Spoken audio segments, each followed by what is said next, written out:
Untuk memenuhi ternak sapi dari sisi jumlah, tadi sudah diperhitungkan bahwa 10% dari bobot badan. Bila pada pagi hari saat ini kita beri, pada sore hari kalau memang terasa kurang, kita akan bisa kasih lagi. Jadi frekuensi pemberian ini bisa 1 bisa 2 kali per hari untuk mereka.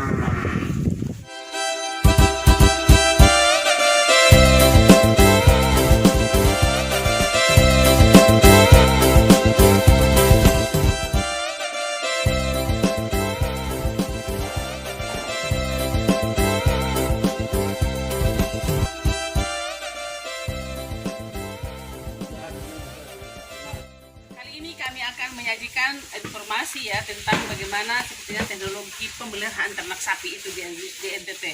Kami ini sekarang memang lagi berada di IP2TP Lili yang sudah menjadi stasiun untuk ya siapa saja boleh datang ke sini untuk belajar tentang teknologi pemeliharaan ternak sapi. Karena di sini juga ada tentang pakan.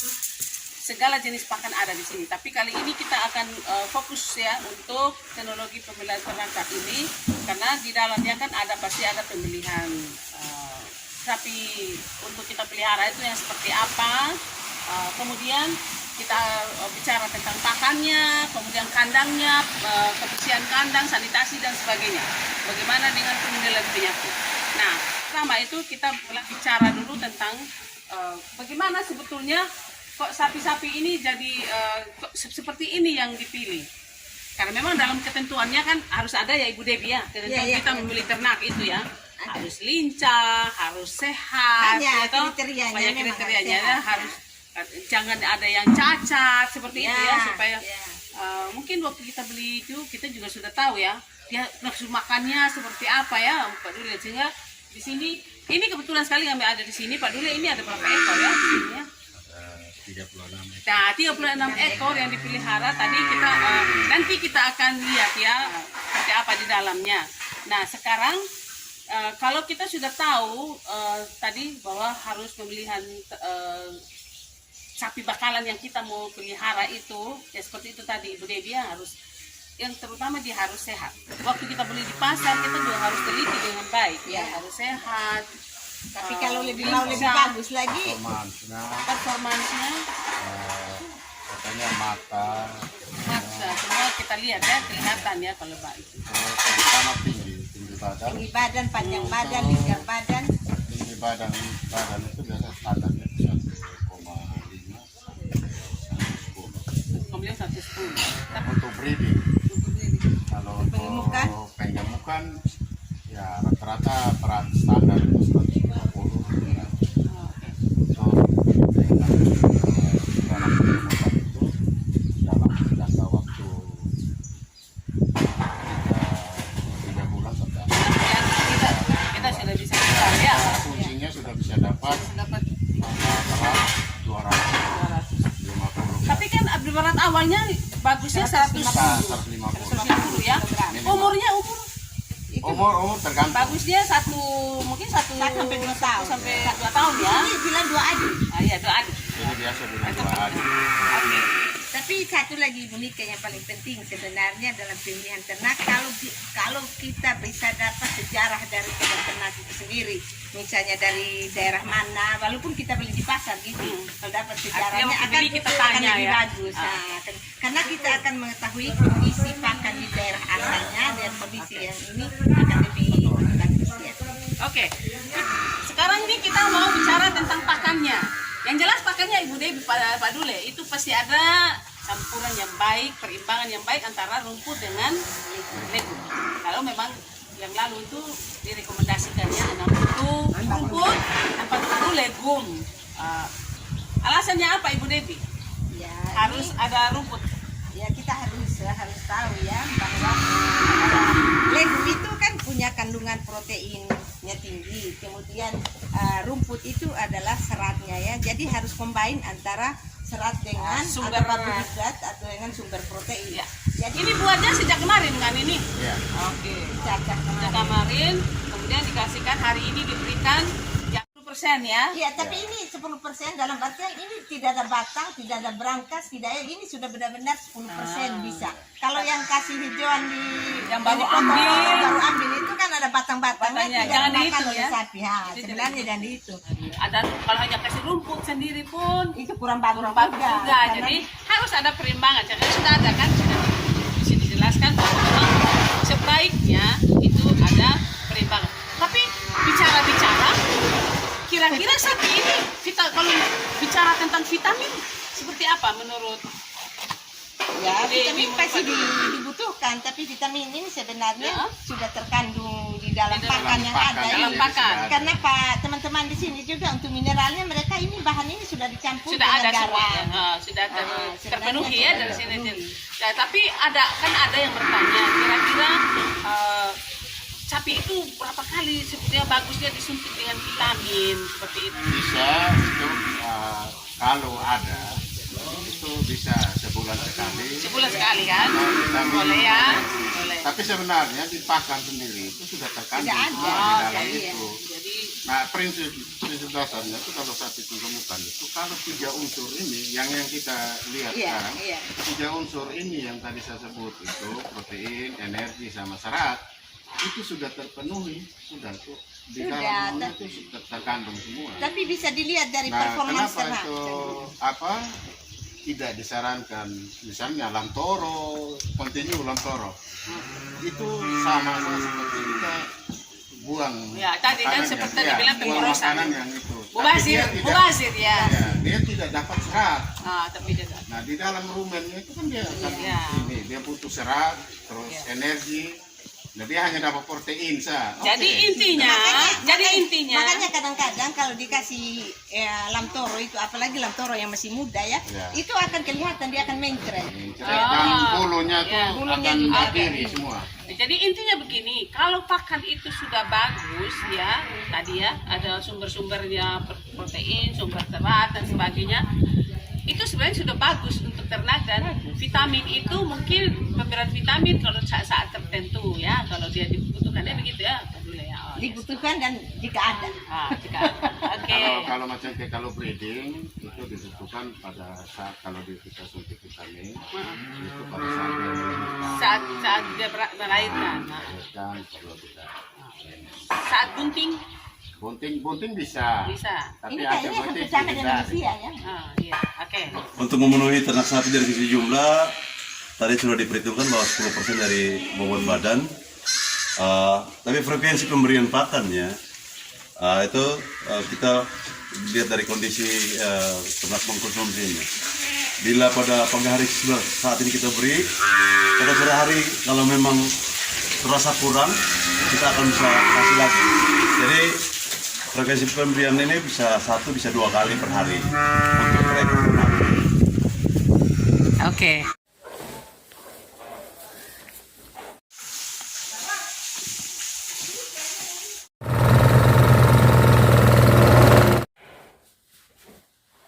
Sekarang maksudnya tentang kandang. Ini kan kandang, jadi kandang itu kan salah satu sebenarnya prasyarat ya untuk pemeliharaan ternak sapi.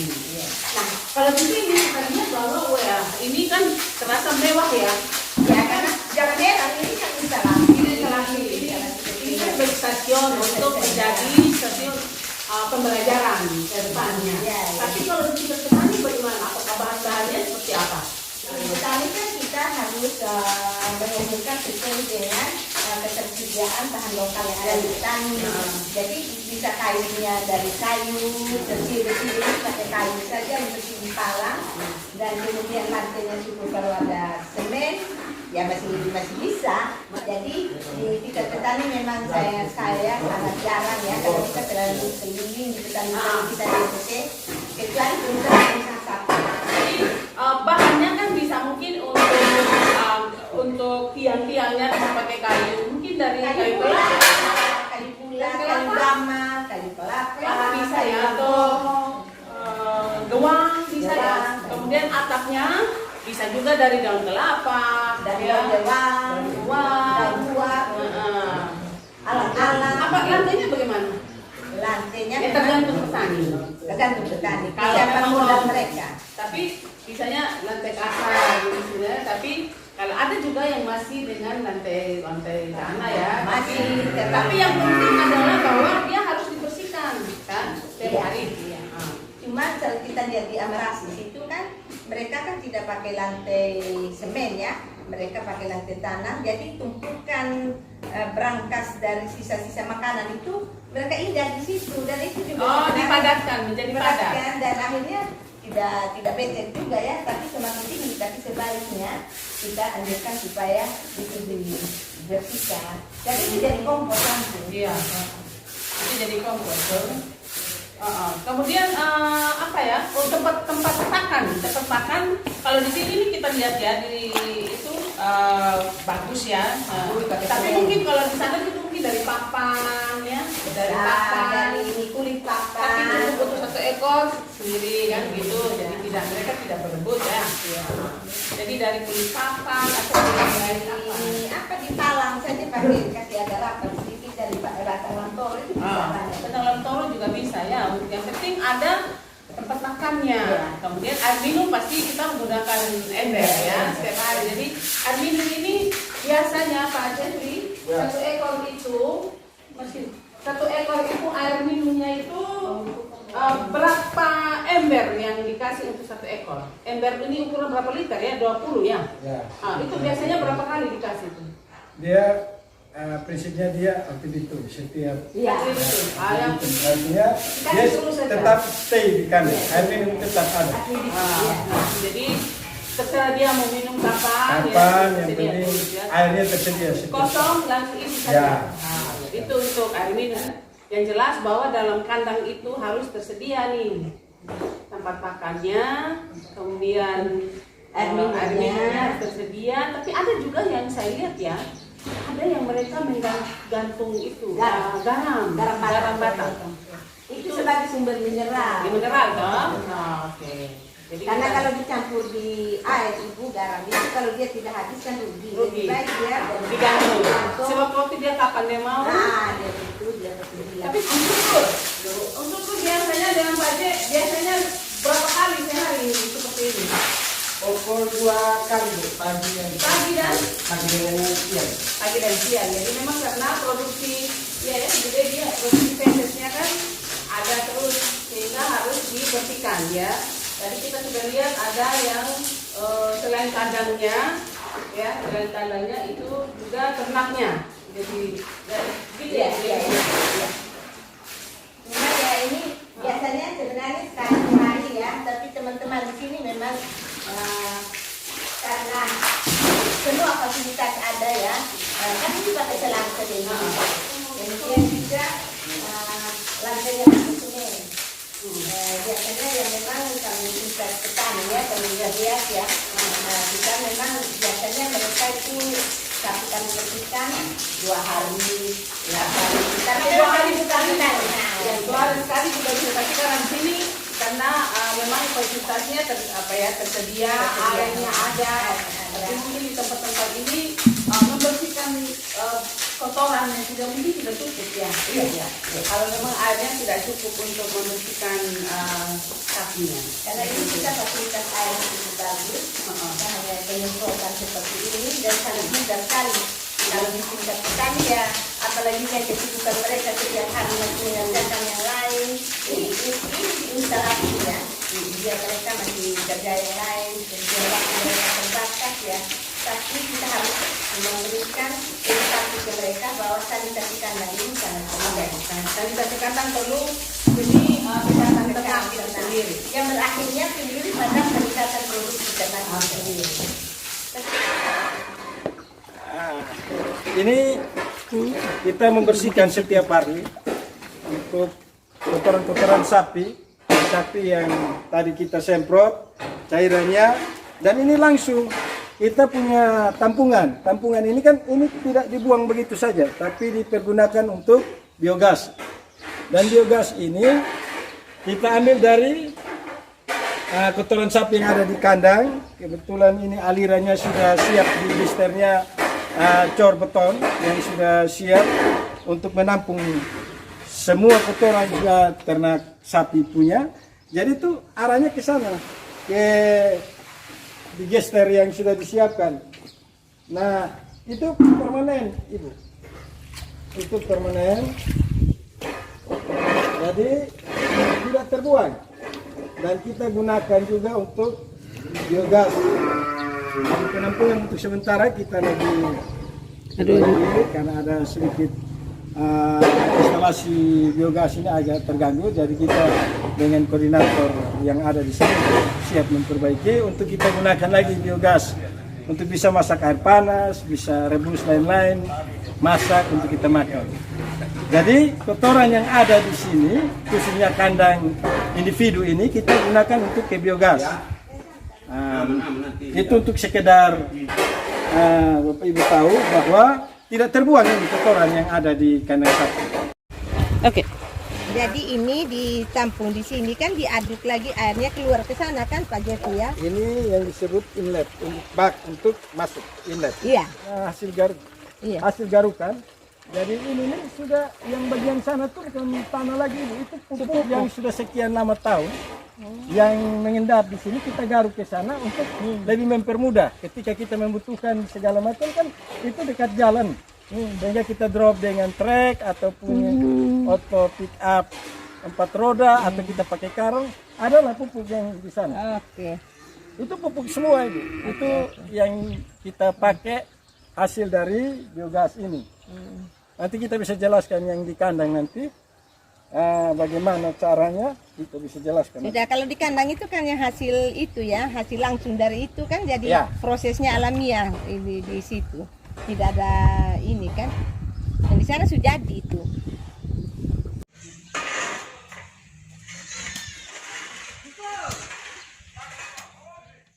Sobat Tani sekalian, demikian untuk kali ini informasi tentang seperti apa sih teknologi pemeliharaan ternak sapi itu. Tadi kita sudah jelaskan mulai dari bagaimana pemilihan sapi bakalannya, baik itu untuk penggemukan ataupun untuk breeding ya. Jadi ada pejantan, ada induk, seperti itu. Kemudian seperti apa, kemudian bagaimana pakannya, kemudian bagaimana sanitasi kandangnya, perkandangannya sendiri seperti apa. Dan semoga apa yang kami sajikan ya, Ibu Debbie sudah ada di sini sebagai seorang peneliti yang memang terkenut ya di dunia peternakan, khususnya sapi ini, kemudian dengan Pak Dule sebagai Pak Dion di sini, mereka semua teman-teman sini, kemudian Pak Jeffrey dan Pak Dule sendiri ya sebagai koordinator sinilah ya komandan di IP2TP ini. Semoga apa yang kami sajikan kali ini bermanfaat bagi Bapak Ibu semua, Sobat Tani sekalian di mana saja Anda berada. Sampai jumpa dan salam inovasi. Iya, salam inovasi.